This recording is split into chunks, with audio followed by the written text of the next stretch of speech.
अकबर बीरबल, बुद्धि का चमत्कार। मुगलिया सल्तनत का विशाल दरबार लगा हुआ था। सोने चांदी के काम से सजे भव्य सिंहासन पर शहंशाह अकबर विराजमान थे। दरबार की भव्यता और अनुशासन देखते ही बनता था। लेकिन आज बादशाह का मन किसी गंभीर राजकाज में नहीं लग रहा था। उनके चेहरे पर गहन चिंतन की रेखाएं थी, मानो वे किसी अबूझ पहेली में उलझे हों।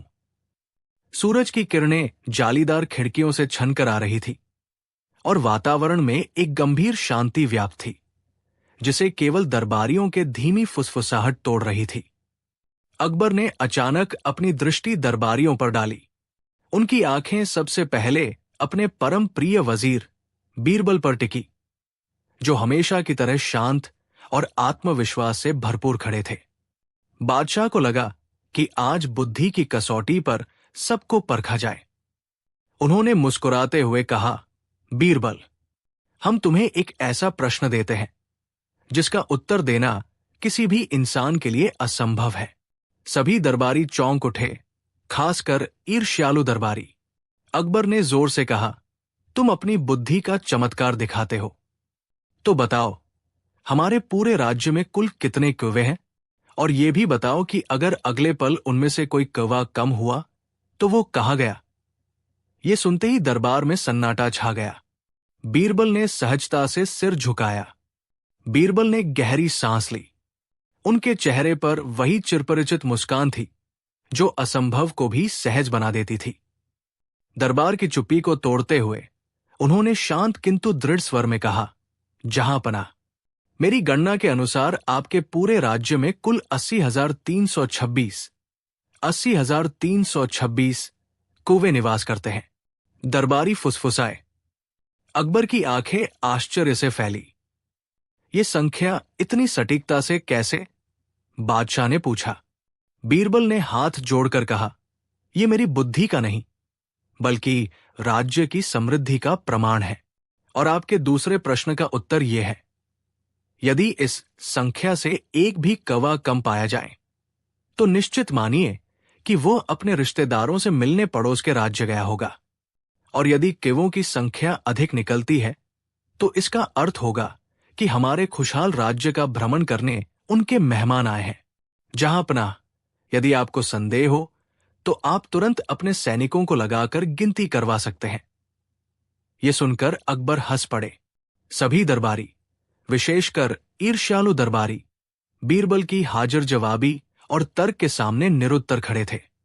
अकबर ने स्नेहपूर्वक बीरबल की ओर देखकर कहा, संदेह कैसा बीरबल? जिस तर्क के सामने स्वयं बादशाह भी नतमस्तक हो जाए, उस पर भला कौन आपत्ति कर सकता है? उन्होंने तुरंत अपने खजांची को बुलाकर बीरबल को स्वर्ण मुद्राओं से भरी एक थैली भेंट करने का आदेश दिया। ईर्ष्यालु दरबारी, जिनमें विशेष रूप से मुल्ला दो प्याजा प्रमुख थे, मन ही मन जलभुन रहे थे। वे एक क्षण के लिए बीरबल को पराजित करने की खुशी के करीब पहुंचे थे, लेकिन हर बार की तरह बीरबल की तेज बुद्धि ने उनकी सारी चालों को ध्वस्त कर दिया था। अकबर ने फिर दरबारियों को संबोधित करते हुए कहा, तुम्हारी सारी योजनाओं पर पानी फिर गया। ये याद रखो, बीरबल का जवाब केवल जवाब नहीं होता, वो बुद्धि का चमत्कार होता है। बादशाह ने आगे कहा, अब कोई नया प्रश्न लेकर आने से पहले 100 बार सोचना, क्योंकि तुम बीरबल की बुद्धि को कभी नहीं माप सकते। और इस प्रकार दरबार की उस सुबह एक बार फिर बीरबल की अद्वितीय विजय का गवाह बनी। बीरबल ने अत्यंत विनम्रता से सिर झुकाया और कहा, जहांपनाह, यह आपकी महानता है जो मेरी साधारण समझ को इतना सम्मान देती है। मुझमें ऐसी कोई अद्वितीय बुद्धि नहीं, ये तो बस सत्य और तर्क का सहज मार्ग है। दरबारियों के चेहरे अभी भी लज्जा और विस्मय से भरे थे। अकबर ने एक संतुष्टि भरी मुस्कान के साथ अपने सिंहासन पर आराम से टिककर कहा, बीरबल, तुम हमेशा विनम्र रहते हो, लेकिन तुम्हारी जीतें बोलती है। अच्छा, अब उन तुच्छ प्रश्नों को छोड़ो, मैं तुमसे कुछ अधिक मूलभूत जानना चाहता हूं। बादशाह ने थोड़ा झुककर प्रश्न किया, ये बताओ बीरबल, संसार में सबसे अधिक तेज और बलवान क्या है? वो कौन सी शक्ति है जो बिना शस्त्र उठाए, बिना बोले, एक पल में 7 समुद्र पार कर जाती है, और जो सबसे अधिक मूल्यवान भी है? सभी दरबारी फिर उलझन में पड़ गए। ये प्रश्न भौतिक विज्ञान से परे था। बीरबल ने तुरंत उत्तर देने के बजाय आंखें बंद की और एक गहरी सांस ली।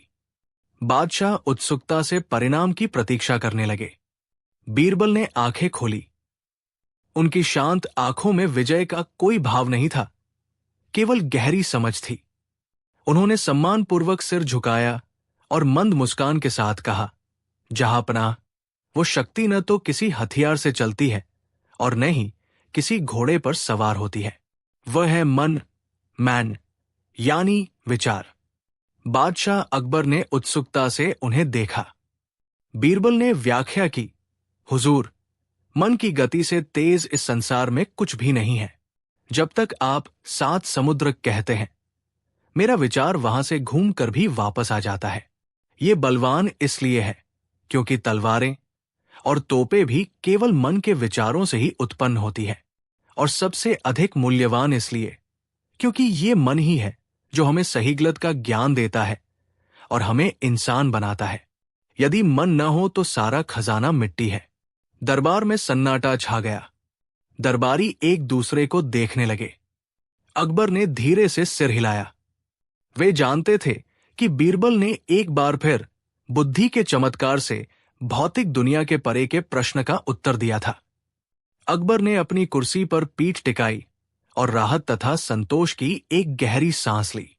उनके चेहरे पर विजेता जैसी मुस्कान थी। हालांकि बीरबल ने उन्हें वैचारिक रूप से पराजित किया था।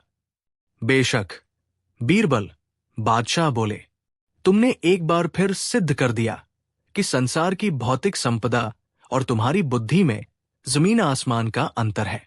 तुमने मेरे प्रश्न को उस आयाम तक पहुंचा दिया जहां धन दौलत का कोई अस्तित्व ही नहीं। तुम्हारा मन ही वास्तव में सबसे तेज, सबसे बलवान और सबसे मूल्यवान है। उन्होंने तुरंत अपने कोषाध्यक्ष को संकेत किया, इन्हें 7 बहुमूल्य स्वर्ण मोहरें दी जाए। ये मोहरें तुम्हारी बुद्धिमत्ता के सामने तुच्छ है, लेकिन ये मेरे प्रश्न का असाधारण उत्तर देने के लिए तुम्हारी भेंट है।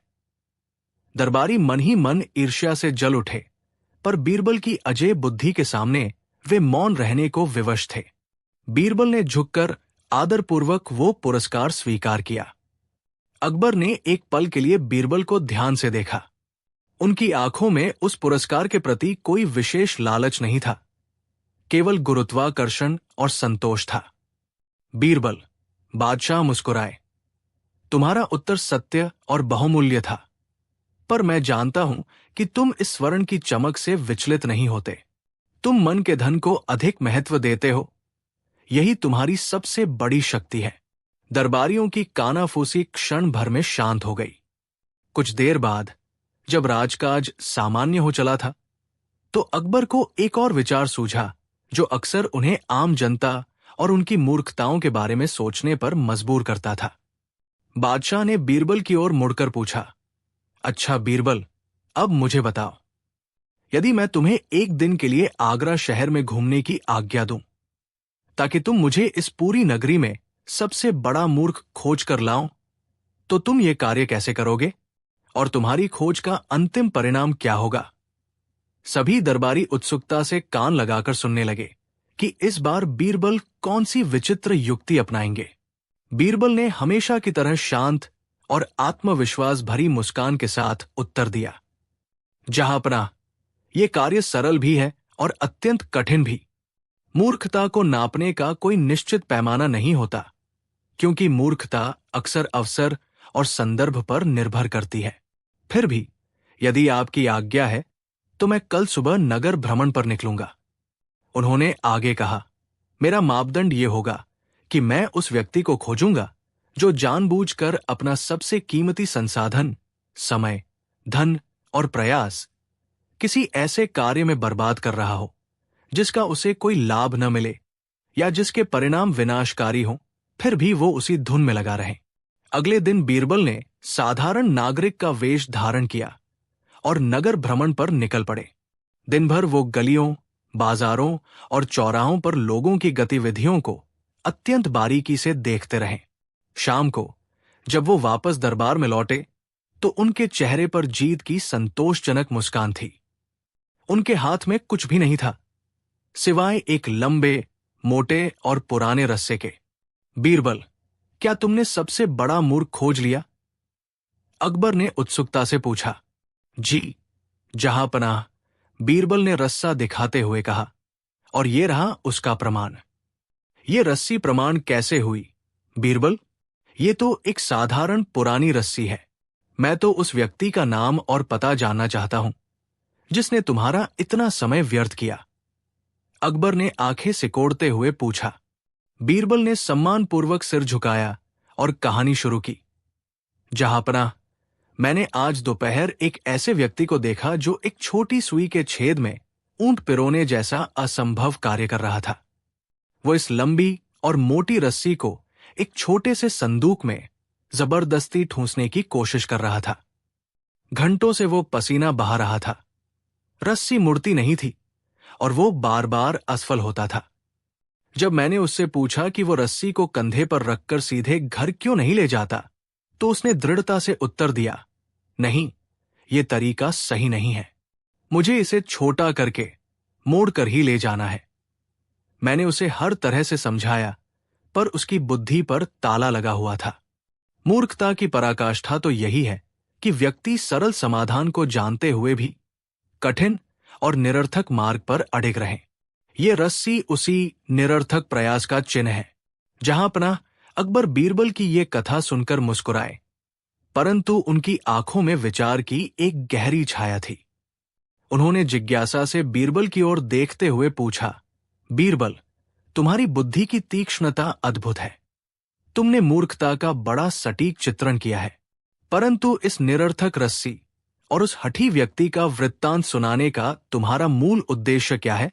क्या तुम किसी विशेष विषय की ओर हमारा ध्यान आकर्षित करना चाहते हो?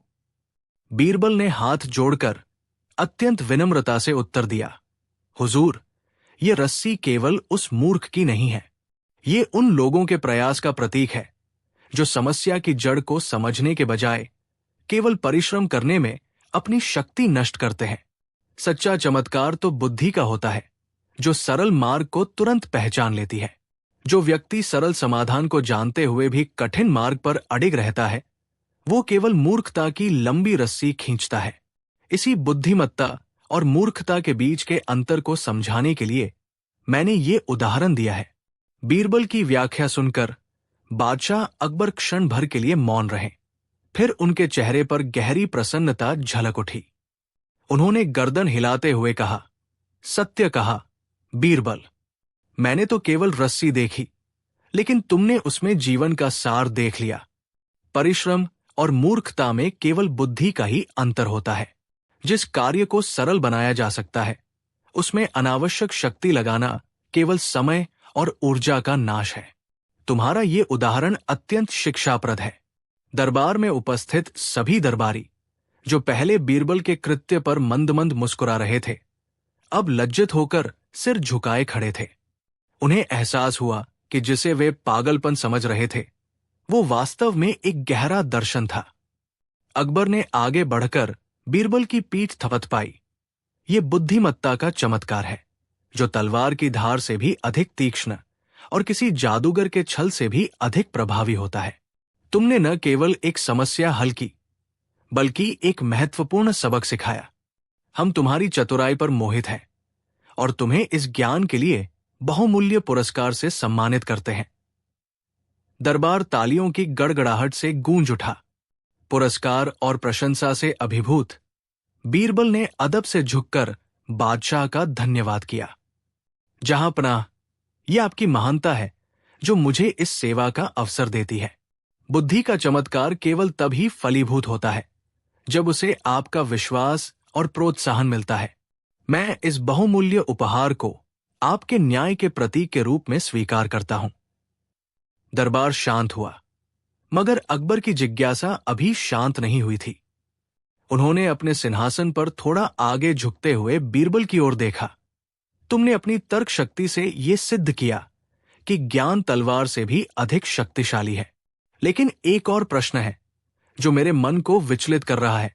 बीरबल, यदि बुद्धि सबसे बड़ी शक्ति है तो मुझे बताओ कि मनुष्य के जीवन में वो कौन सी चीज है जो सबसे तेजी से दौड़ती है, जिसे दुनिया की कोई भी शक्ति रोक नहीं सकती।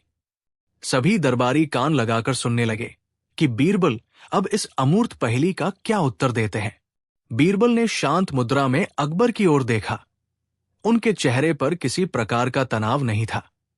उन्होंने हाथ जोड़कर उत्तर दिया, जहांपनाह, दुनिया में सबसे तेजी से दौड़ने वाली चीज कोई घोड़ा या वायु नहीं है, वो है मनुष्य का विचार। ये सुनते ही दरबार में फुसफुसाहट शुरू हो गई। अकबर ने भौहें उठाई। विचार?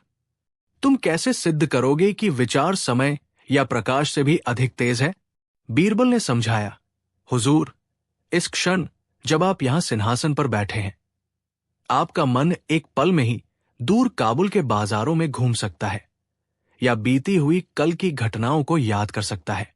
समय को दूरी तय करने में लगता है, प्रकाश को भी पहुंचने में क्षण भर का विलंब होता है, किंतु विचार को शून्य समय लगता है। वो तत्काल ब्रह्मांड के किसी भी कोने में पहुंच जाता है। ये मनुष्य की बुद्धि ही है जो इस बेरोक-टोक गति से चलती है। अकबर ने एक गहरी सांस ली। वो एक बार फिर बीरबल के अकाट्य तर्क से प्रभावित हुए। अकबर ने मुस्कुराते हुए कहा, निस्संदेह बीरबल, तुम्हारा तर्क ऐसा है कि हीरे की तरह चमकता है। तुमने हमें गति के सबसे तीव्र रूप से परिचित कराया, पर मैं जानना चाहता हूं कि ये तेज गति वाली बुद्धि हमें किस मार्ग पर ले जाती है? क्या ये केवल गति ही है या इसमें कोई और गहन चमत्कार भी छिपा है? अकबर ने अपनी उंगली से जमीन पर थपथपाते हुए कहा, तुमने सिद्ध किया कि विचार सबसे तेज है। अब ये बताओ, क्या ये विचार किसी ऐसी चीज को भी नियंत्रित कर सकता है जो क्षणभंगुर हो? मुझे कोई ऐसी चीज बताओ जो अभी इस दरबार में मौजूद है, किंतु अगले ही पल वो यहां नहीं रहेगी। इसकी पहचान करने के लिए भी वैसी ही तीव्र बुद्धि चाहिए। दरबार में पूर्ण सन्नाटा छा गया। ये प्रश्न केवल ज्ञान का नहीं, बल्कि सूक्ष्म अवलोकन और बुद्धिमत्ता की गहरी परख का था। बीरबल ने चारों ओर देखा। उनके चेहरे पर वही चिरपरिचित मुस्कान आई। उन्होंने सिर झुकाया और अत्यंत विनम्रता से बोले, हुजूर, ऐसी एक वस्तु नहीं, बल्कि कई वस्तुएं इस समय आपकी आंखों के सामने हैं जो क्षणभंगुर है। हुजूर, बीरबल ने अपनी दृष्टि हवा में टिकाते हुए कहा, वो वस्तु है ध्वनि या शब्द।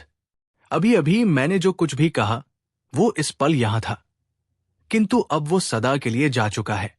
आप उसे दोबारा पकड़ नहीं सकते, नहीं वो तरंगे वापस लाई जा सकती है। ये एक क्षण का वर्तमान है जो बोलते ही भूतकाल बन जाता है। बीरबल ने आगे स्पष्ट किया, ठीक इसी प्रकार दरबार में गूंजने वाली तालियों की आवाज या स्वयं आपका हुक्म, जिस क्षण वो आपके होठों से निकलता है वो पूरी तरह से मौजूद होता है, लेकिन अगले ही पल वो हवा में विलीन हो जाता है। केवल उसका अर्थ शेष रहता है। इसकी क्षणभंगुरता सिद्ध करती है कि यही वो वस्तु है जो एक पल में उपस्थित है और अगले ही पल उसका नामोनिशान नहीं। अकबर ने गहरी सांस ली। उनके चेहरे पर गहन संतुष्टि का भाव था। उन्होंने अपने मंत्रियों की ओर देखा, जिनके चेहरे पर विस्मय था। वाह बीरबल, तुमने एक बार फिर सिद्ध कर दिया कि तीव्र बुद्धि सबसे अमूल्य रत्न है। बीरबल ने अत्यंत विनम्रता से सिर झुकाया। ये तो जहांपनाह की मेहरबानी है। मैं तो बस उस तर्क को प्रस्तुत करता हूं जो सत्य के सबसे करीब हो। अकबर ने सिंहासन से उठकर बीरबल की पीठ थपथपाई। तुम सही कहते हो। अक्सर हम भौतिक वस्तुओं के पीछे भागते हैं, जबकि असली धन तो विचारों और शब्दों में निहित होता है। जो वस्तु क्षणभंगुर है वो सबसे अधिक मूल्यवान सबक सिखाती है। सम्राट ने खजांची को आदेश दिया कि बीरबल को आज के उत्तर के लिए 1000 अशर्फिया भेंट की जाए।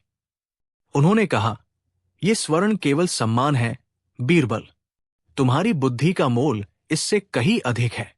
दरबार में मौजूद अन्य मंत्री जो बीरबल से ईर्ष्या करते थे, आज पूरी तरह शांत थे। वे जानते थे कि बीरबल को पद और प्रतिष्ठा उसकी चापलूसी से नहीं, बल्कि उसकी बेजोड़ बुद्धि और हाजिर जवाबी के कारण मिली थी, जिसका कोई विकल्प नहीं था। बीरबल ने धन्यवाद किया और दरबार की कार्यवाही आगे बढ़ी। कुछ दिनों बाद सम्राट अकबर अपने निजी दीवान खास में बैठे थे, जहां केवल गंभीर और व्यक्तिगत विषयों पर चर्चा होती थी। पिछली घटना से मंत्रियों की ईर्ष्या शांत हुई थी, लेकिन अकबर की जिज्ञासा अभी भी जीवित थी। उन्होंने बीरबल की ओर देखते हुए एक नया और असंभव प्रश्न रखा। बीरबल, तुम सदा हर चीज का मूल्य आंक लेते हो, पर क्या तुम मुझे ये बता सकते हो कि समय का वास्तविक रूप क्या है? मैं चाहता हूं कि तुम कल सुबह मुझे समय की सटीक आकृति और उसका रंग बताओ। दरबार के अन्य दरबारी फुसफुसाए, ये तो नितांत असंभव था, जिसका कोई भौतिक अस्तित्व ही नहीं, उसे कैसे परिभाषित किया जा सकता है? अकबर ने चेतावनी दी, यदि तुम इस बार सफल नहीं हुए तो तुम्हें 3 महीने के लिए राज्य से दूर विश्राम पर भेज दिया जाएगा। बीरबल ने शांत चित्त से सिर झुकाया। ये एक ऐसी चुनौती थी जो केवल उसकी असाधारण बुद्धि की परीक्षा ले सकती थी। जो आज्ञा, जहां पनाह। कल सूर्योदय से पहले मैं आपको समय का दर्शन करवाऊंगा। रात्रि गहरी होती गई, पर बीरबल की आंखों में नींद नहीं थी। उन्होंने अपने अध्ययन कक्ष में दीपक जलाया और घंटों इस असंभव से प्रतीत होने वाली पहेली पर मनन किया। समय की आकृति और रंग, ये प्रश्न केवल उनकी बुद्धिमत्ता की गहराई को मापने के लिए था। उन्हें एहसास हुआ कि वे समय के भौतिक रूप को परिभाषित नहीं कर सकते, बल्कि उन्हें समय के प्रभाव को मूर्त रूप देना होगा। अचानक उनके चेहरे पर एक रहस्यमय मुस्कान आई। उन्हें समाधान मिल चुका था। आधी रात के बाद बीरबल ने अपने सेवक को बुलाया और उसे कुछ विशिष्ट सामग्री लाने का निर्देश दिया। कुछ दाने, एक छोटा सा पात्र और कुछ विशिष्ट प्रकार के रंग। सुबह होने से ठीक पहले बीरबल ने सभी वस्तुओं को सावधानीपूर्वक एक बड़े थाल में व्यवस्थित किया और उसे एक मखमली कपड़े से ढक दिया। चुनौती कठिन थी, पर बीरबल तैयार थे। अब वो क्षण आने वाला था जब बुद्धि का चमत्कार दरबार को चकित कर देगा। सूर्योदय होते ही भव्य दीवान आम में दरबार लगा। सम्राट अकबर अपने सिंहासन पर विराजमान थे। उनकी आंखें उत्सुकता से बीरबल को खोज रही थी। जैसे ही बीरबल ने वो मखमली कपड़े से ढका थाल लेकर प्रवेश किया, पूरे दरबार में एक गहन सन्नाटा छा गया। सभी दरबारी ये देखने को बेचैन थे कि इस असंभव चुनौती का हल क्या हो सकता है। अकबर ने गंभीर स्वर में पूछा, बीरबल, क्या तुम वास्तव में समय के उस प्रभाव को मूर्त रूप दे पाए हो, जिसे कोई छू या देख नहीं सकता? बीरबल ने आत्मविश्वास से सिर झुकाया। जहांपनाह, समय स्वयं अदृश्य है, परंतु उसका प्रभाव स्पष्ट है। मैंने उस प्रभाव को इस थाल में प्रस्तुत किया है। ये कहकर उन्होंने धीरे से मखमली कपड़ा हटाया। थाल में रखी वस्तुएं देखकर दरबारियों की सांसें थम गई। एक कोने में चमकते हुए ताजे रंगीन दाने रखे थे और ठीक बगल में था एक खाली, जीर्ण शीर्ण मिट्टी का पात्र, जिसके किनारे टूट चुके थे। बीरबल का ये मौन प्रदर्शन सबको अचंभित कर गया। जहांपनाह अकबर ने अपनी भौहें चढ़ाई। इस विरोधाभासी प्रस्तुति का रहस्य जानने की आतुरता उनके चेहरे पर साफ झलक रही थी। बीरबल, उन्होंने आवाज दी, जिसमें जिज्ञासा और चुनौती दोनों का मिश्रण था। ये अद्भुत है, किंतु इसका अर्थ क्या है? ये ताजे बीज किस प्रभाव को दर्शाते हैं? और इस टूटे हुए मिट्टी के पात्र का उनसे क्या संबंध है? बीरबल ने सम्मानपूर्वक सिर झुकाया। उनकी मुस्कान में गहन ज्ञान छिपा था। महाराज, ये रंगीन दाने आज का प्रतीक है। वो शक्ति, वो अवसर जो हमें वर्तमान में प्राप्त है। ये वो समय है जिसे हम बो सकते हैं, सींच सकते हैं और जिसके मीठे फल काट सकते हैं। वहीं ये जीर्ण शीर्ण पात्र उस कल का प्रतीक है जो बिना उपयोग किए गुजर गया। समय की उपेक्षा का प्रभाव, जिसने पात्र को खोखला, टूटा हुआ और बिल्कुल बेकार कर दिया। इसका प्रभाव यह है कि वर्तमान का सदुपयोग न करने पर भविष्य इसी पात्र की तरह टूटी हुई निराशा में बदल जाता है। पूरे दरबार में सन्नाटा छा गया। बीरबल ने मात्र वस्तुएं नहीं दिखाई थी, बल्कि जीवन का दर्शन प्रस्तुत कर दिया था। बादशाह अकबर ने पल भर के लिए आंखें बंद की और फिर गहरी सांस ली। उनके चेहरे पर पहले जो जिज्ञासा या संदेह का भाव था, वो अब गंभीर संतुष्टि और विस्मय में बदल चुका था।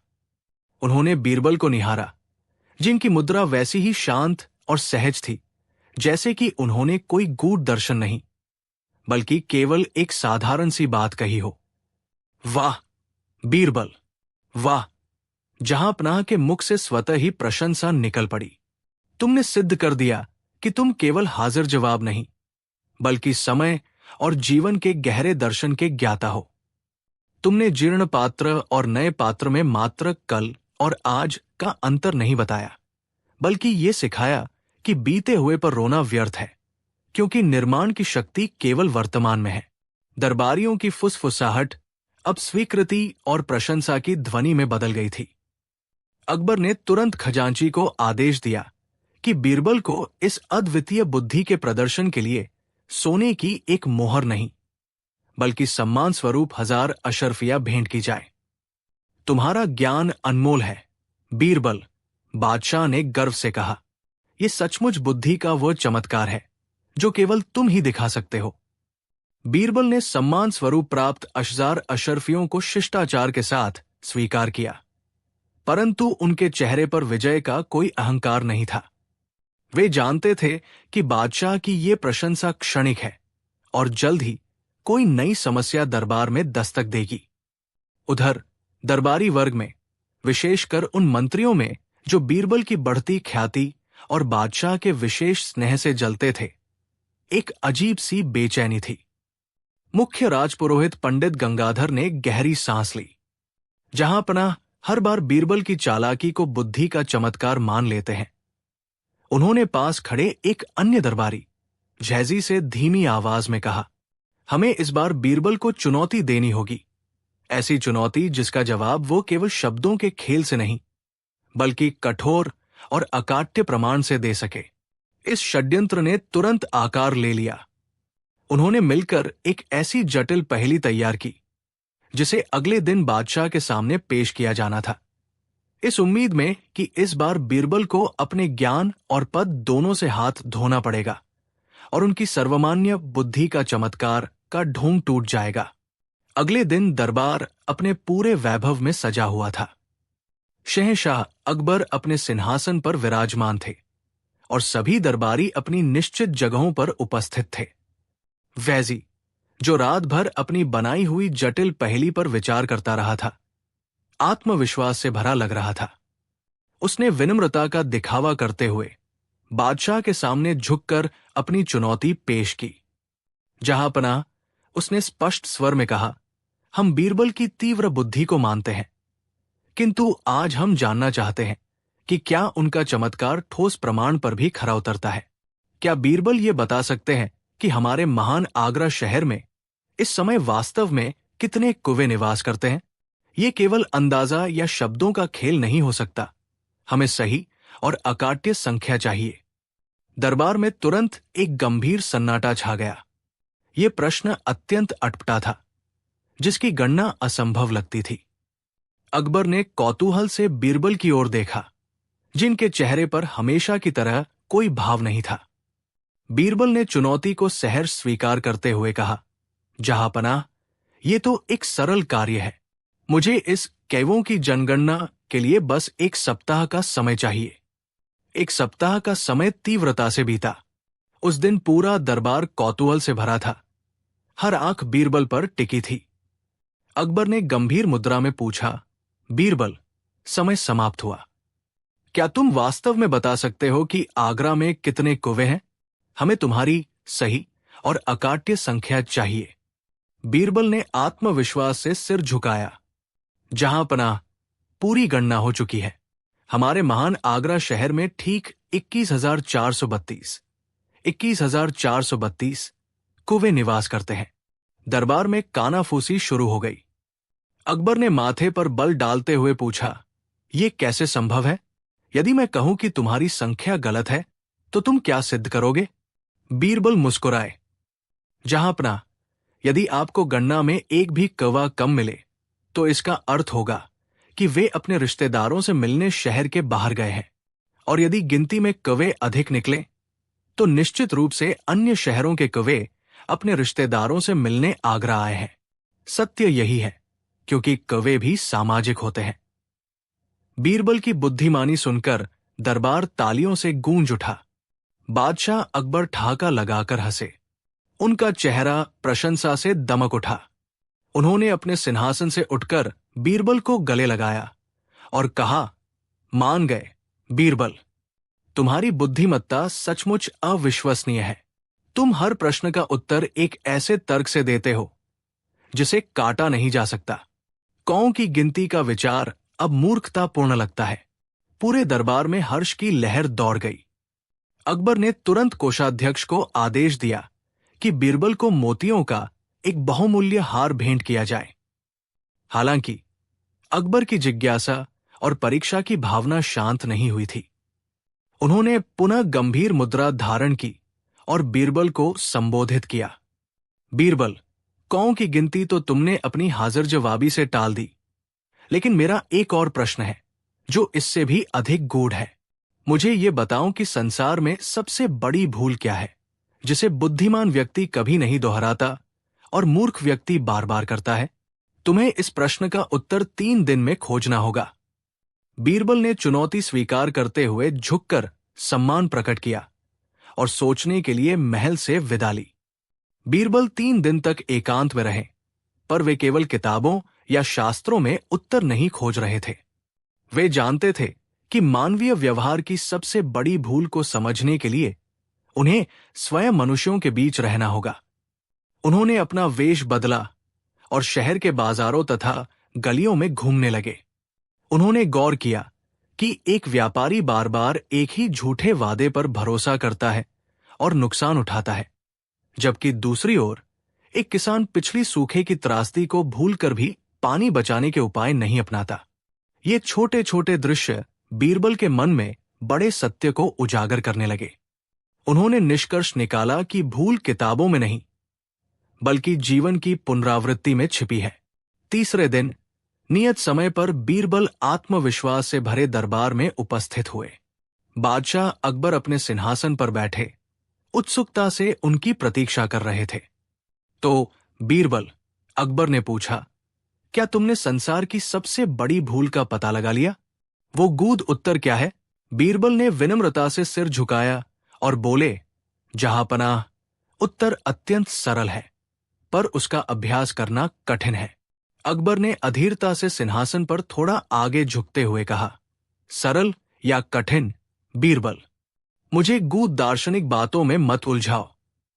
सीधा बताओ, वो भूल क्या है? बीरबल ने अपनी आंखें ऊपर उठाई, जिनमें गहरी समझ झलक रही थी। जहांपनाह, संसार की सबसे बड़ी भूल है ज्ञात परिणाम के बावजूद भी उसी कार्य को दोहराना। हर मनुष्य जानता है कि क्रोध शांति भंग करेगा, कि आलस्य दरिद्रता लाएगा, कि अति लोभ अंततः दुख देगा। वो जानता है, उसने इन भूलों का परिणाम पहले भी भुगता है, कष्ट सहा है, फिर भी वो उन्हीं रास्तों पर बार बार चलता है। उन्होंने आगे कहा, हम जानते हैं कि इतिहास हमें क्या सिखाता है, पर हम हर पीढ़ी में वही युद्ध, वही धोखा और वही गलतियां दोहराते हैं। मनुष्य कष्ट सहता है, सुधरने की शपथ लेता है, और जैसे ही कष्ट दूर होता है वो अपनी शपथ और अनुभव दोनों भूल जाता है। यही वो पुनरावृत्ति है, यही वो भूल है जो पूरी दुनिया सदियों से करती आ रही है। दरबार में गहन सन्नाटा छा गया। अकबर ने अपनी मूंछों पर हाथ फेरा, बीरबल के शब्दों में छिपी गहराई को समझने का प्रयास करते हुए। थोड़ी देर बाद अकबर ने गहरी सांस ली और बोले, बीरबल, तुम अद्भुत हो। तुमने मेरे प्रश्न को केवल बुद्धिमत्ता से ही नहीं, बल्कि गहरी मानवीय समझ से भी उत्तर दिया। जहां हम समस्याओं के बाहरी समाधान खोजते हैं, वही तुम्हारी दृष्टि उस मूल कारण पर टिकती है जो मनुष्य को बार बार वही गलती करने पर मजबूर करता है।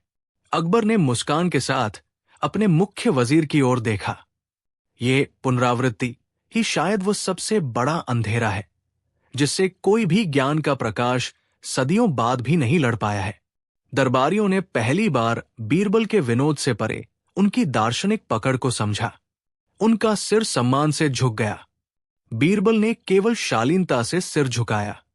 वो जानते थे कि बुद्धि का चमत्कार केवल समस्या का समाधान देने में नहीं, बल्कि समस्या की वास्तविक जड़ को पहचानकर उसे सरल शब्दों में प्रस्तुत करने में निहित होता है। अकबर ने एक लंबी सांस ली। बीरबल, तुम्हारी बुद्धिमत्ता सागर की गहराई जितनी है।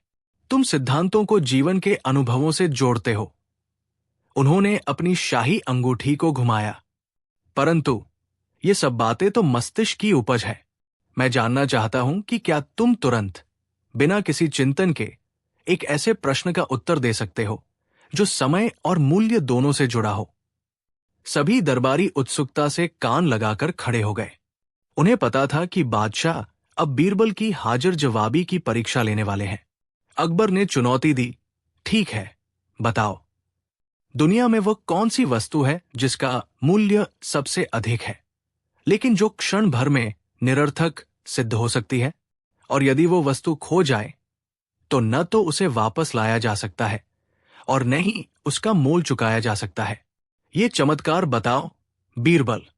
बीरबल ने एक पल के लिए सम्राट की आंखों में देखा और शांत मुस्कान के साथ उत्तर दिया, जहांपनाह, वो वस्तु है समय। अकबर क्षण भर के लिए मौन रहे। उनके चेहरे पर गहन विचार और विस्मय का भाव उभरा।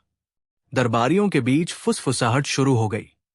उत्तर कितना सरल, किंतु कितना गूढ़ था।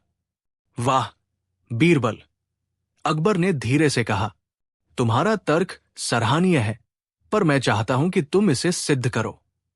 विस्तार से समझाओ। ये समय तुम्हारे दिए गए सभी मापदंडों पर कैसे खरा उतरता है? बीरबल ने आत्मविश्वास से अपनी बात आगे बढ़ाई। जहांपनाह, जब तक समय हमारे हाथों में है, हम इसका उपयोग करके धन कमा सकते हैं, ज्ञान अर्जित कर सकते हैं और महान साम्राज्य खड़े कर सकते हैं। इसीलिए ये सबसे मूल्यवान वस्तु है। उन्होंने जारी रखा, परंतु यदि हम क्षण भर भी आलस्य या व्यर्थ की बातों में बिता दें तो वही अनमोल समय उसी क्षण निरर्थक सिद्ध हो जाता है। और यदि वह पल एक बार गुजर गया तो न दुनिया की कोई दौलत उसे वापस ला सकती है, न ही उसका मोल चुकाया जा सकता है। बीरबल के तार्किक विश्लेषण ने बादशाह को संतुष्ट कर दिया। अकबर ने प्रसन्नता से अपने आसन से उठकर बीरबल की पीठ थपथपाई। वास्तव में बीरबल, अकबर ने मुस्कुराते हुए कहा, तुमने मेरी शंका को जड़ से मिटा दिया। तुम्हारा विश्लेषण इतना तार्किक और सटीक है कि इसमें कोई संदेह नहीं रह जाता। तुम सचमुच मेरे दरबार का सबसे अमूल्य रत्न हो। बादशाह ने तुरंत अपने खजांची को बुलाया और बीरबल को सोने के सिक्कों से भरी एक थैली भेंट करने का आदेश दिया। बीरबल ने झुककर आदरपूर्वक उपहार स्वीकार किया। परंतु अकबर का मन इतनी आसानी से संतुष्ट होने वाला नहीं था। उनकी जिज्ञासा उन्हें फिर एक नई पहेली रचने के लिए प्रेरित कर रही थी। अकबर ने अपनी भौहें ऊंची की और एक नई चुनौती पेश की। धन्यवाद बीरबल, अब जब तुमने मुझे समय का महत्व समझा दिया है तो मैं तुमसे एक और प्रश्न पूछता हूं। यह प्रश्न न तो धर्म से जुड़ा है, न ही राज्य के प्रशासन से, लेकिन ये तुम्हारी तुरंत बुद्धि की परख अवश्य करेगा। बीरबल ने उत्सुकता से बादशाह की ओर देखा। अकबर ने पूछा, क्या तुम मुझे ये बता सकते हो कि इस समय आगरा शहर में कुल कितने किले मौजूद हैं? बीरबल ने एक क्षण भी व्यर्थ नहीं किया। उनके चेहरे पर वही चिरपरिचित शांत मुस्कान थी जो असंभव सवालों का सामना करते समय अक्सर दिखाई देती थी।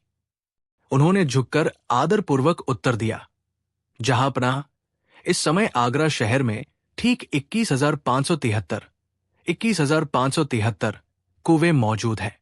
दरबार में एक पल के लिए पूर्ण सन्नाटा छा गया। दरबारी फुसफुसाने लगे, ये कैसी मूर्खतापूर्ण और साथ ही अचूक गणना थी। अकबर भी आश्चर्यचकित थे। उन्होंने कौतूहल से पूछा, इतनी सटीकता से तुम ये कैसे कह सकते हो बीरबल? तुमने इनकी गणना कब की? बीरबल ने बड़ी शांति से जवाब दिया, हुजूर, ये मेरी सहज बुद्धि का अनुमान है। यदि आपको मेरे बताए गए आंकड़े पर जरा भी संदेह हो तो आप अपने सिपाहियों को भेजकर गिनती करवा सकते हैं। यदि संख्या कम निकले तो निश्चित ही कुछ किवे अपने रिश्तेदारों से मिलने शहर से बाहर गए होंगे, और यदि गिनती अधिक हो तो इसका अर्थ है कि कुछ बाहरी किवे आगरा में अपने सगे संबंधियों से मिलने आए हुए हैं। परंतु ये संख्या एकदम सही है। बीरबल की इस चतुराई भरी व्याख्या पर बादशाह हंस पड़े।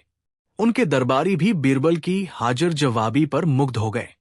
अकबर ने बड़े स्नेह से बीरबल की ओर देखा और कहा, सचमुच बीरबल, तुम्हारी बुद्धि की चतुराई अद्भुत है। आज फिर तुमने सिद्ध कर दिया कि तुम केवल आंकड़ों से नहीं बल्कि तर्क से भी खेलते हो। अकबर अभी भी पूरी तरह संतुष्ट नहीं हुए थे। उन्हें बीरबल की परीक्षा लेने में आनंद आता था।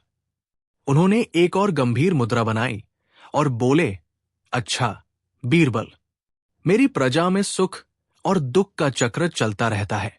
मैं जानना चाहता हूं कि ऐसा कौन सा मंत्र है जिसे सुनते ही एक दुखी व्यक्ति तुरंत खुश हो जाए और एक खुश व्यक्ति तुरंत दुखी हो जाए। दरबार में एकदम सन्नाटा छा गया। ये प्रश्न केवल ज्ञान के नहीं बल्कि जीवन के गहरे रहस्य की मांग कर रहा था।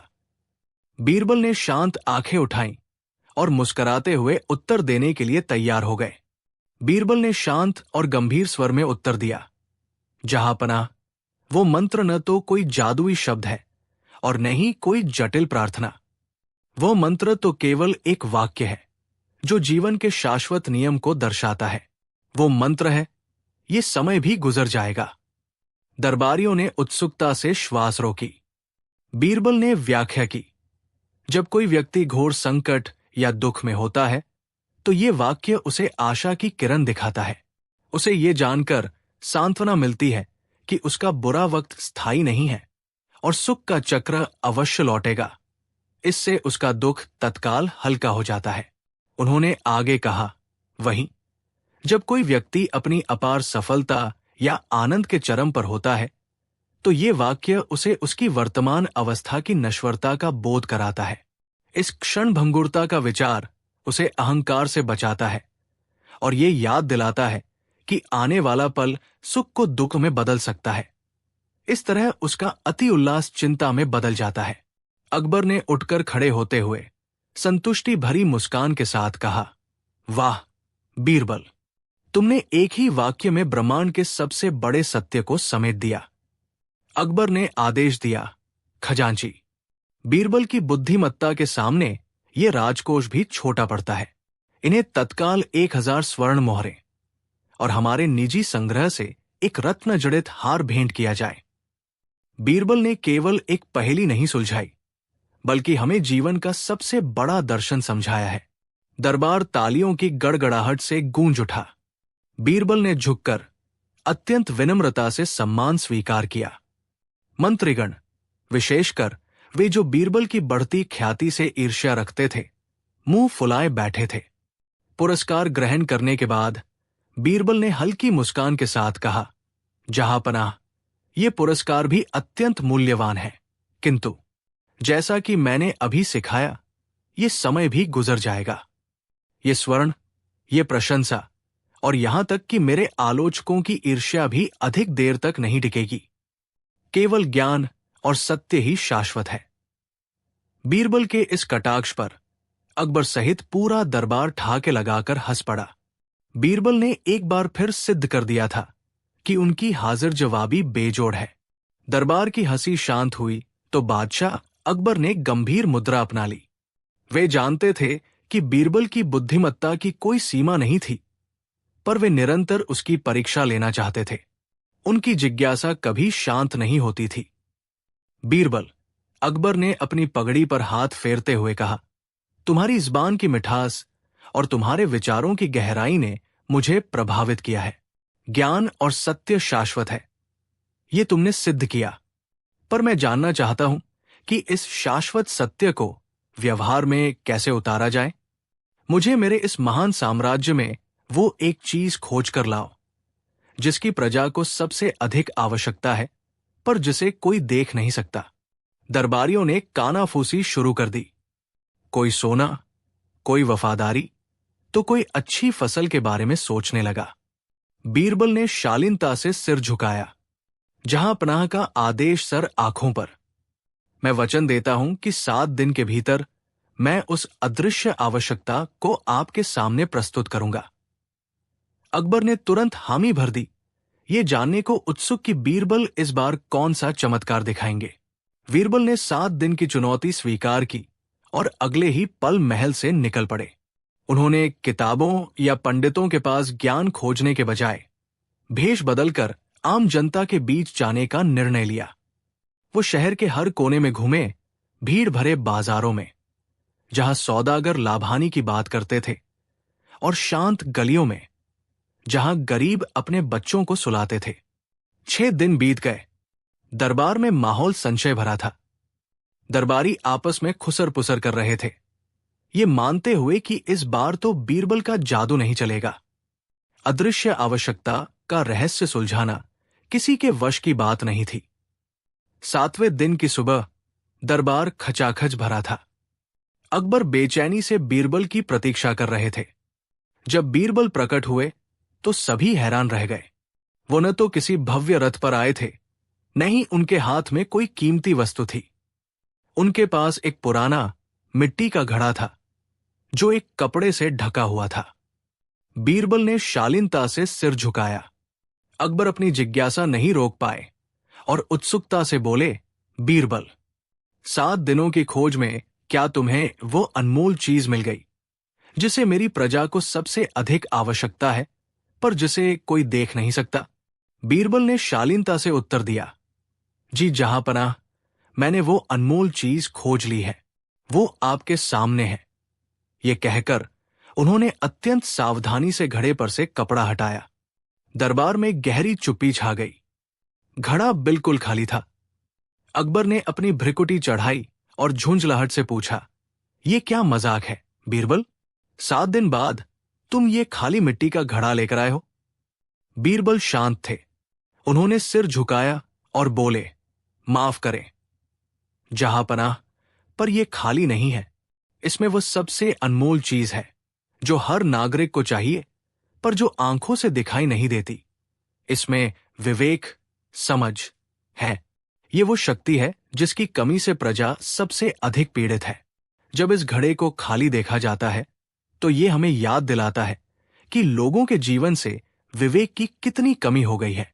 यदि हर नागरिक विवेकपूर्ण होगा तो वे संतोषी रहेंगे और उन्हें किसी और खजाने की जरूरत नहीं पड़ेगी।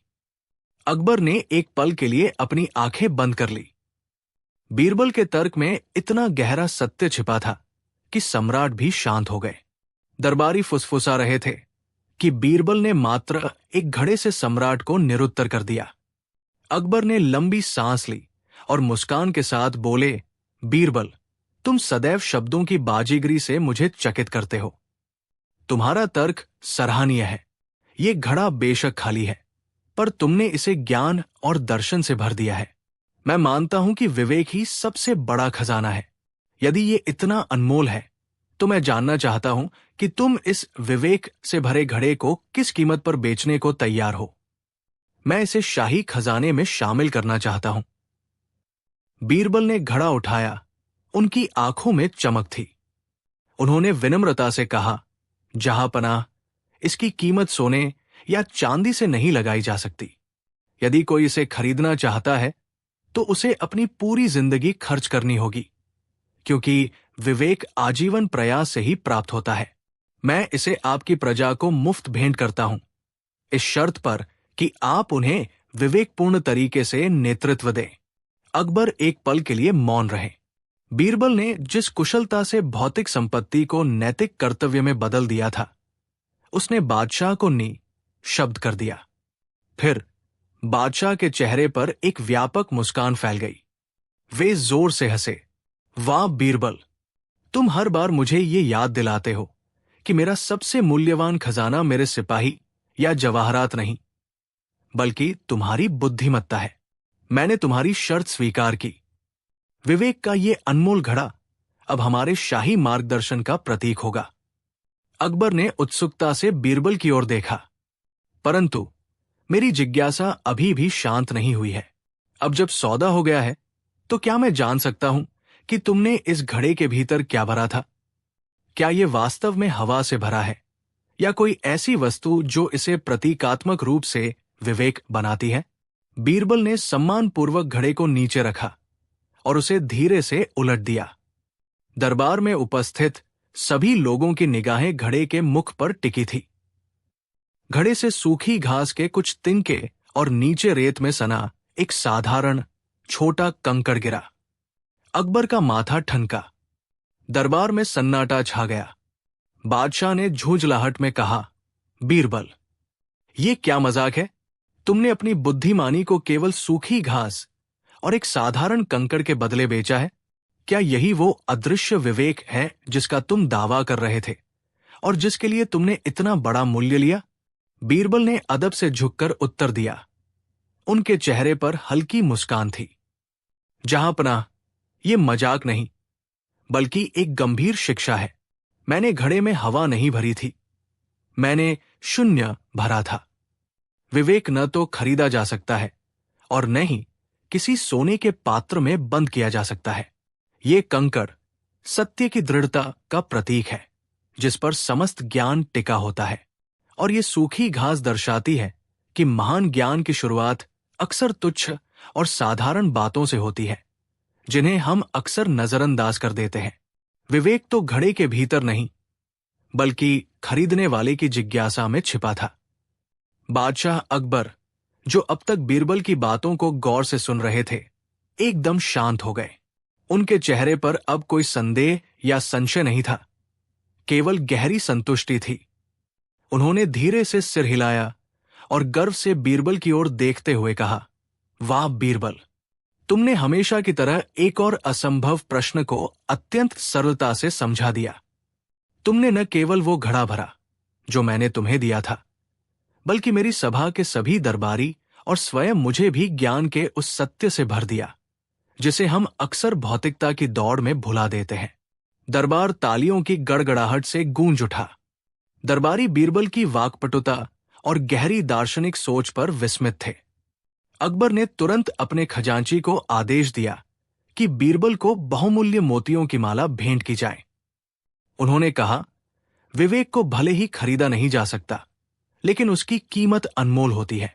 तुम सचमुच मेरे दरबार के सबसे अमूल्य रत्न हो, बीरबल। बीरबल ने झुककर बादशाह का धन्यवाद किया। बुद्धि के उस चमत्कार को आज फिर सबने नजदीक से देखा था। बीती शाम की बुद्धिमत्ता की चर्चा महल के गलियारों में कई दिनों तक गूंजती रही। बीरबल के तर्कों की गहराई ने आम जनता के बीच भी उसकी लोकप्रियता को चरम पर पहुंचा दिया था। हालांकि दरबार में हर कोई इस प्रशंसा से प्रसन्न नहीं था। कुछ ईर्ष्यालु दरबारी, विशेषकर राजकोष के अधिकारी, ये देखकर कुढ़ते थे कि बीरबल को इतना महत्व क्यों दिया जाता है। उन्हें लगा कि ये सब केवल चालाकी और वाक्पटुता का खेल है, सच्चा ज्ञान नहीं। एक दिन जब दरबार लगा हुआ था, एक दरबारी ने दबी ज़बान में कहा, जहांपनाह, शब्दों का जादू कुछ देर के लिए आंखें चौंधिया सकता है, पर क्या वह संसार के ठोस प्रश्नों का समाधान दे सकता है? अकबर ने ये टिप्पणी सुन ली। उन्होंने मंद मुस्कान के साथ बीरबल की ओर देखा। अकबर जानते थे कि बुद्धि का चमत्कार कभी समाप्त नहीं होता, लेकिन ईर्ष्या हमेशा नई चुनौतियां पेश करती है। उन्होंने घोषणा की, ठीक है, हम अगले सप्ताह एक ऐसी पहेली रखेंगे जिसका संबंध सीधे हमारी प्रजा और उनके सबसे बड़े डर से होगा। देखते हैं कि क्या चातुर्य उस डर का निवारण कर सकता है या नहीं। सभी दरबारी उत्सुकता से अगली परीक्षा की प्रतीक्षा करने लगे। अगले बुधवार को जब दरबार फिर से सजा, तो वातावरण में एक अजीब सी चुप्पी थी। दरबारी केवल बीरबल को ही नहीं, बल्कि अकबर के चेहरे पर झलक रही चुनौती को भी देख रहे थे। अकबर ने अपनी बात शुरू की, हमारी प्रजा, विशेषकर किसान, इस समय सबसे बड़ी चिंता में है। वर्षा ऋतु का आरंभ हो चुका है, किंतु आकाश अभी भी सूखा है। सूखा, अकाल और भूखमरी, यही वो सबसे बड़ा डर है जिसके निवारण की बात हमने पिछली बार की थी। सम्राट ने गहरी सांस ली और पहेली सामने रखी। मान लीजिए कि अगले सप्ताह यदि मानसून पूरी तरह विफल हो जाता है, तो राज्य को तात्कालिक रूप से किस चीज की आवश्यकता होगी जो न केवल किसानों की जान बचाए बल्कि व्यापारियों को भी राहत दे? ये ऐसा समाधान होना चाहिए जो बुद्धि और भौतिकता दोनों को संतुष्ट करे। तुम्हारे पास 3 दिन है, बीरबल। हमें केवल जल वितरण की योजना नहीं चाहिए, हमें एक चमत्कार चाहिए। दरबारी इस जटिल और जीवनदायी प्रश्न से स्तब्ध रह गए। ये तो वाकई ऐसी समस्या थी जिसका समाधान केवल किताबी ज्ञान से संभव नहीं था। बीरबल ने चुनौती स्वीकार करते हुए झुककर अभिवादन किया। उनकी आंखों में चिंता नहीं, बल्कि गहन विचारशीलता थी। बीरबल ने अगले ही क्षण दरबार की औपचारिकताओं को दरकिनार किया और सीधे अपने घर की ओर प्रस्थान किया। उन्होंने अपने राजसी वस्त्रों को उतारकर साधारण यात्री का वेश धारण किया। वो जानते थे कि इस चमत्कार का उत्तर राजमहल की दीवारों या पुरानी पोथियों में नहीं मिलेगा, बल्कि सूखी धरती और प्यासे कंठों के बीच छिपा होगा। उन्होंने सीधे उन क्षेत्रों का रुख किया जहां सूखा सबसे अधिक भयंकर था। बीरबल घंटों किसानों के साथ बैठकर उनकी व्यथा सुनते रहे। नदियां जहां सूख चुकी थी, वहां की रेत को टटोलते रहे और उन व्यापारियों से बात की जिनका व्यापार ठपड़ चुका था। उन्होंने कोई सलाह नहीं दी, बस गहनता से अवलोकन करते रहे। बीरबल का चिंतन पानी के स्रोत पर नहीं, बल्कि लोगों की मानसिकता पर केंद्रित था। वो जानना चाहते थे कि संकट में मनुष्य क्या सबसे कीमती समझता है। पहले दिन की शाम तक उनके मन में एक विचार की चिंगारी जल चुकी थी। एक ऐसा विचार जो भौतिक धन या जल वितरण से कहीं अधिक मौलिक था। अब केवल उसे क्रियान्वित करने की कला शेष थी, ताकि वो बुद्धि और भौतिकता दोनों को संतुष्ट कर सके। उनके पास अब केवल 48 घंटे बाकी थे। अगले दिन की भोर होते ही बीरबल ने सीधे बादशाह अकबर के निजी कक्ष में प्रवेश किया। उन्होंने अपनी विस्तृत योजना का खुलासा नहीं किया, पर दृढ़ता से कहा कि संकट का समाधान भौतिक नहीं, बल्कि मनोवैज्ञानिक है।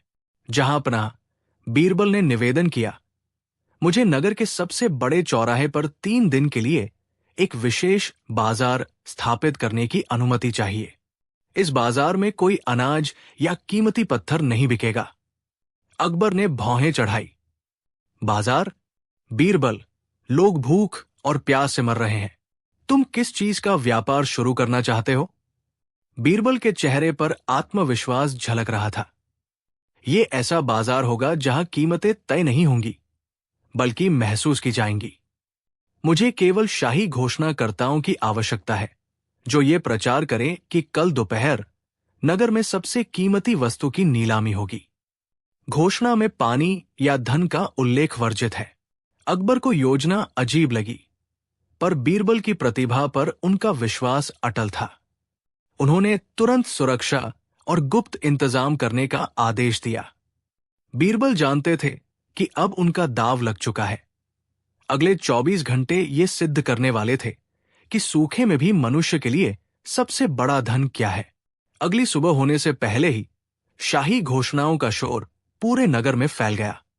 संदेश स्पष्ट था, पर उसका अर्थ रहस्यमय। सूखे और भूखमरी से जूझ रही जनता में ये खबर आग की तरह फैली और हर कोई अनुमान लगाने लगा कि आखिर वो सबसे कीमती वस्तु क्या हो सकती है।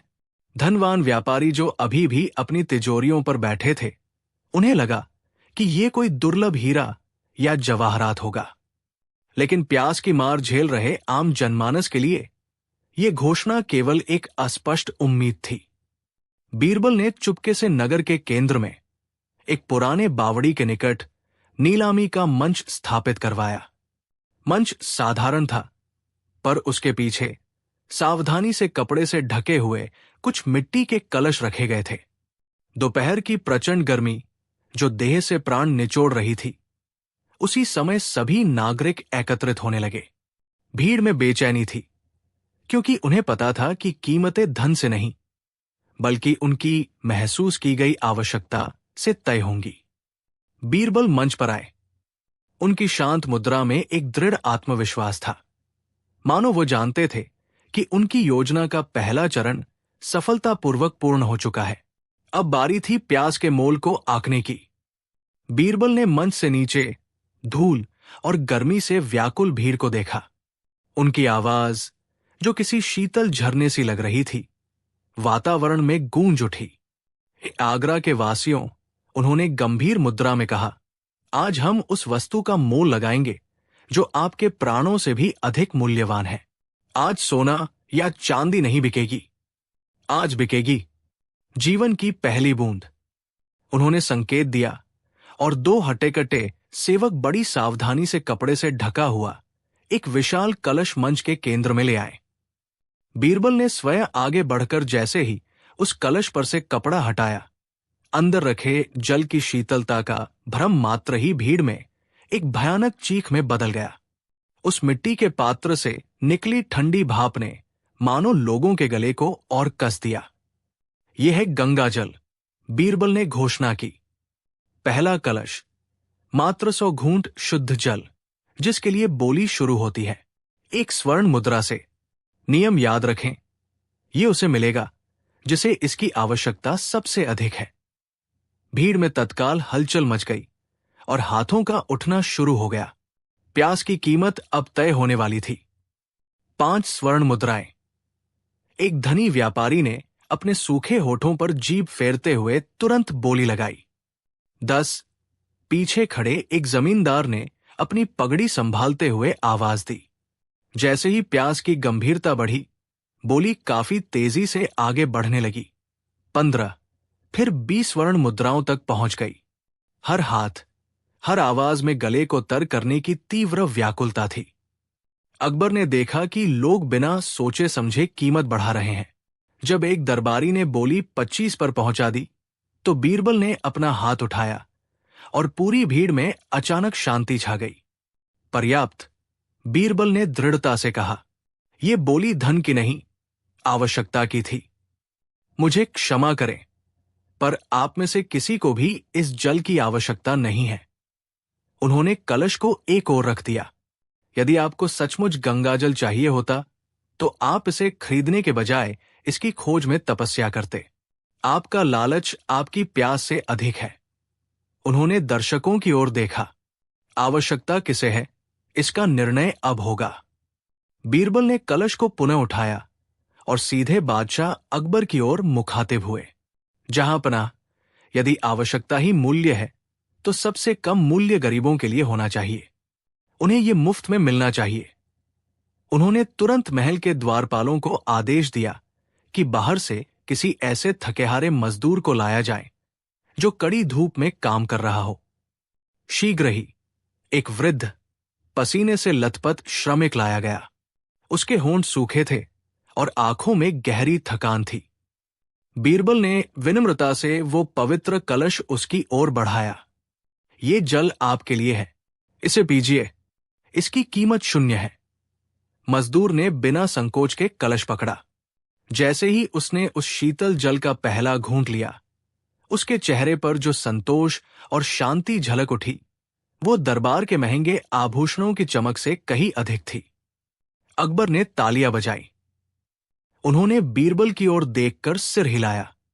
बुद्धि का चमत्कार, तुमने फिर सिद्ध कर दिया कि असली मूल्य आवश्यकता में निहित है, धन में नहीं।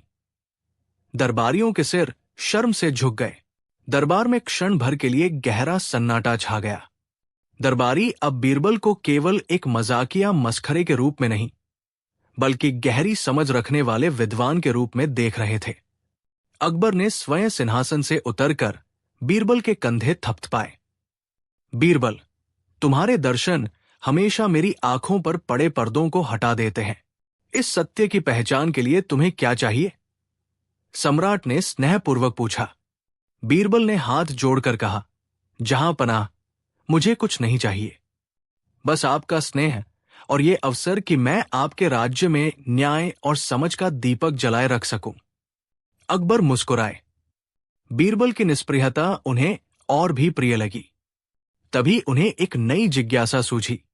अपनी उंगली हिलाते हुए उन्होंने कहा, अच्छा, अगर तुम इतने ही ज्ञानी हो तो ये बताओ, वो क्या है जो राजा को भी भिखारी बना सकता है और सबसे अधिक अमीर व्यक्ति को भी संतुष्टि प्रदान कर सकता है? दरबार फिर उत्सुक हो उठा। ये एक और गूढ़ पहेली थी। बीरबल ने अपनी मुस्कान को और गहरा किया। उन्होंने शांत भाव से अपने हाथ छाती पर बांधे, जैसे वो पहेली नहीं बल्कि एक साधारण सत्य पर विचार कर रहे हों। जहांपनाह, बीरबल ने विनम्रता से कहा, इस गूढ़ प्रश्न का उत्तर उतना कठिन नहीं है जितना ये प्रतीत होता है। वो वस्तु जो राजा को भी फकीर बना सकती है और धनवान को संतुष्टि दे सकती है, वो है संतोष। सम्राट अकबर ने उत्सुकता से बीरबल की ओर देखा। दरबार में उपस्थित सभी दरबारी, यहां तक कि बीरबल से ईर्ष्या करने वाले भी, अपनी सांसें रोककर खड़े थे। बीरबल ने अपनी बात को विस्तार देते हुए कहा, हुजूर, जिस राजा को संतोष नहीं होता, वो अपने विशाल राज्य के बावजूद हमेशा अधिक की लालसा करता है। वो अपनी इच्छाओं का गुलाम बन जाता है और ये लालच उसे आंतरिक रूप से भिखारी बना देता है। वहीं यदि एक अति धनी व्यक्ति को संतोष प्राप्त हो जाए तो उसके लिए संसार का सारा धन तुच्छ हो जाता है। वो जानता है कि उसकी आवश्यकताएं पूरी हो चुकी है और यही संतुष्टि उसे परम शांति प्रदान करती है। अकबर ने प्रसन्नतापूर्वक ताली बजाई। उन्होंने कहा, वाह बीरबल, तुमने फिर सिद्ध कर दिया कि बुद्धि तलवार और दौलत से कहीं अधिक शक्तिशाली है। अकबर इतने प्रभावित हुए कि उन्होंने तुरंत अपने गले से मोतियों की माला उतार ली। तुम्हारे शब्द अनमोल है बीरबल, तुम जो चाहो मांग लो। आज मैं तुम्हें वो भेंट देना चाहता हूं जो तुम्हें संतुष्ट कर सके। बीरबल ने विनम्रता से हाथ जोड़ लिए। जहांपनाह, अभी अभी मैंने आपको संतोष का महत्व समझाया है। यदि मैं अब स्वयं कुछ मांग लूं तो क्या मैं अपने ही उपदेश का खंडन नहीं कर दूंगा? आपके चेहरे की ये प्रसन्नता ही मेरे लिए सबसे बड़ी भेंट है और यही मेरी आवश्यकता है। ये सुनकर बादशाह खिलखिला उठे। तुम केवल बुद्धिमान ही नहीं बल्कि संसार के सबसे संतुष्ट व्यक्ति भी हो। तुम्हारी बात का कोई जवाब नहीं, पर मुझे एक और शंका सता रही है। यदि संतोष इतना ही आवश्यक है तो फिर संसार में राजा या व्यापारी काम करना क्यों नहीं छोड़ देते? क्या किसी कार्य को करने का प्रयत्न करना अपने आप में असंतोष का प्रमाण नहीं है? बीरबल मुस्कुराए। उन्होंने कहा, जहांपनाह, प्रयत्न करना संतोष का विरोधी नहीं बल्कि उसका मार्ग है। समाप्त।